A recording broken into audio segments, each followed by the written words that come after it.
ఏవైతే ప్రజలకు అవసరం అయితే ఉన్నాయో అవి కూడా ఇవ్వాల్సిందే మనం చెప్పేసి, ముఖ్యంగా ఆయన 3,000 దాకా ఉన్న పెన్షన్ని ఆయన రాగానే 4,000కి పెంచగలిగారు.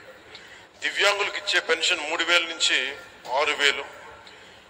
దివ్యాంగులు కొన్ని సంవత్సరాలుగా నా దృష్టిలో ఉంది, అందరూ ముఖ్యమంత్రి గారి దృష్టిలో ఉంది, పెంచండి అని అంటుంటే అది కుదరలేకపోయింది ఎవరికి, ఏ ప్రభుత్వానికి కూడా.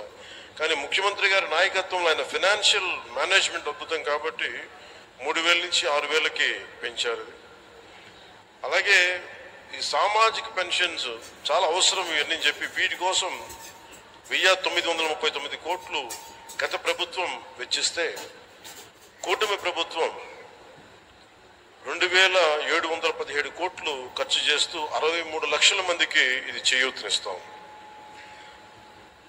ఆకలితోటి ఏదైనా బయటికి వెళ్ళి తిందాం తక్కువ ధరతో అనే అన్నా క్యాంటీన్ని మూసేసిన ప్రభుత్వాన్ని తిరిగి కూటమి ప్రభుత్వం రాగానే పునరుద్ధరించింది. 204 అన్నా క్యాంటీన్లు తిరిగి ప్రారంభించి సగటున రోజుకి 3 లక్షల మంది ఆకలి తీరుస్తాం. అలాగే దీపం పథకం ద్వారా తొలి విడతలో 1.15 కోట్ల గ్యాస్ సిలిండర్ని ఉచితంగా అందించారు. ఈ పథకం కోసం కూటమి ప్రభుత్వం 5 ఏళ్లలో 13,423 కోట్ల మొత్తాన్ని ఖర్చు చేయడం. అలాగే మత్స్యకారు సోదరులకి దాదాపు 1,22,965 మందికి 266 కోట్లు అందజేసిన 20,000 రూపాయల చొప్పున. అలాగే నారా లోకేష్ గారు ప్రత్యేకించి ఆయన తీసుకునే ఈ ఇరిగేషన్ ఈ శాఖల ద్వారా ప్రత్యేకించి నాకు వ్యక్తిగతంగా నచ్చింది అని చేసింది డొక్కా సీతమ్మ మధ్యాహ్న భోజన పథకం పెట్టడం. ఎంతసేపు ప్రభుత్వ పథకాలకి గత ప్రభుత్వంలో ఆయన పేర్లు పెట్టుకోవడం, వారి పేర్లు పెట్టుకోవడం కంటే కాకుండా ఎవరైతే సమాజానికి ప్రేరణగా ఉన్నారో అలాంటి వారి పేర్లు పెట్టడం మనస్ఫూర్తిగా సర్వేపల్లి రాధాకృష్ణన్ గారి మన స్కూల్ కిట్స్ అందించడం, ఇలాంటి చాలా రెవల్యూషన్ నిర్ణయాలు తీసుకున్న నారా లోకేష్ గారికి నా ప్రత్యేకంగా నా ధన్యవాదాలు తెలియజేస్తాను. ఇట్స్ క్వైట్ ఇన్స్పైరింగ్ అనిపించింది.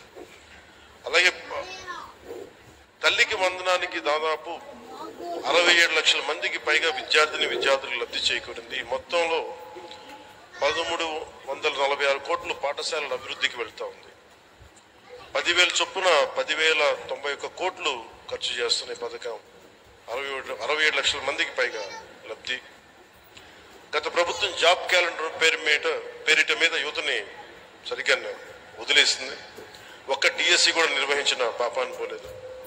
కూటమి ప్రభుత్వం వచ్చిన వెంటనే 16,347 ఉపాధ్యాయ నియామకాలకు మెగా డిఎస్సి నోటిఫికేషన్ విడుదల చేసింది. వైసీపీ హయాంలో ఉపాధి కోసం యువత పక్క రాష్ట్రాలకు వెళ్లిపోయే పరిస్థితుల్లో కూటమి ప్రభుత్వం నారా చంద్రబాబు గారి నాయకత్వంలో 20 లక్షల ఉద్యోగాల కల్పన దిశగా చాలా బలమైన ప్రణాళికలు సిద్ధం చేస్తూ ఉంది. 6,100 పోలీసు ఉద్యోగాల నియామకాలకు చర్యలు తీసుకుంది. ముఖ్యంగా గత పాలనలో లక్షలాది భవన నిర్మాణ కార్మికులు ఉపాధి కోల్పోయారు, నిర్మాణ రంగం కుదేలైంది.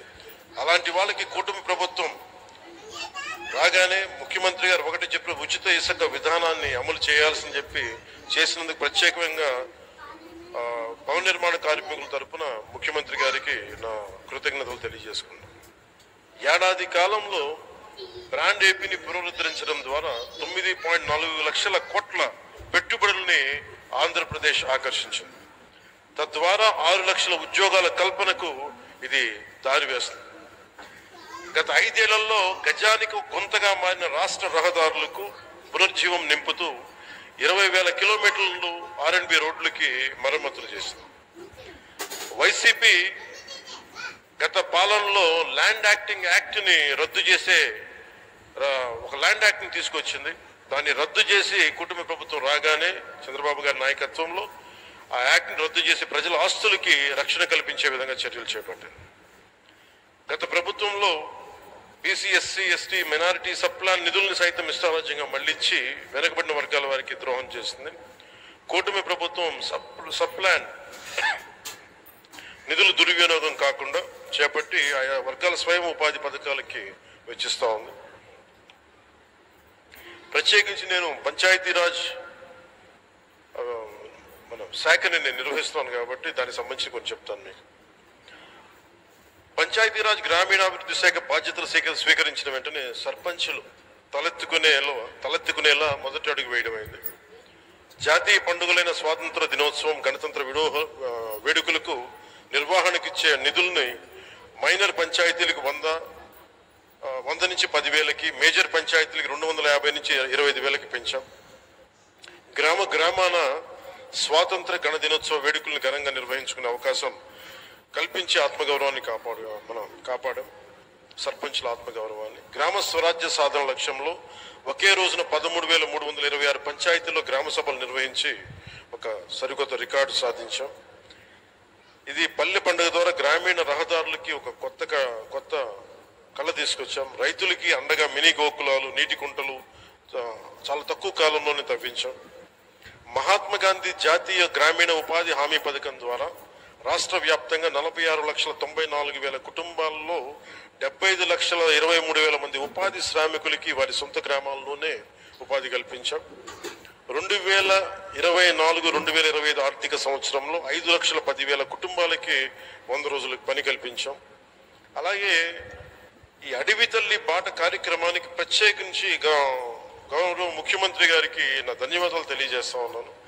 70 సంవత్సరాలుగా రోడ్లు లేని ఎన్నో ఈ గిరిజన గ్రామాలకి 105 కోట్లు నిధులు అవసరమైంది.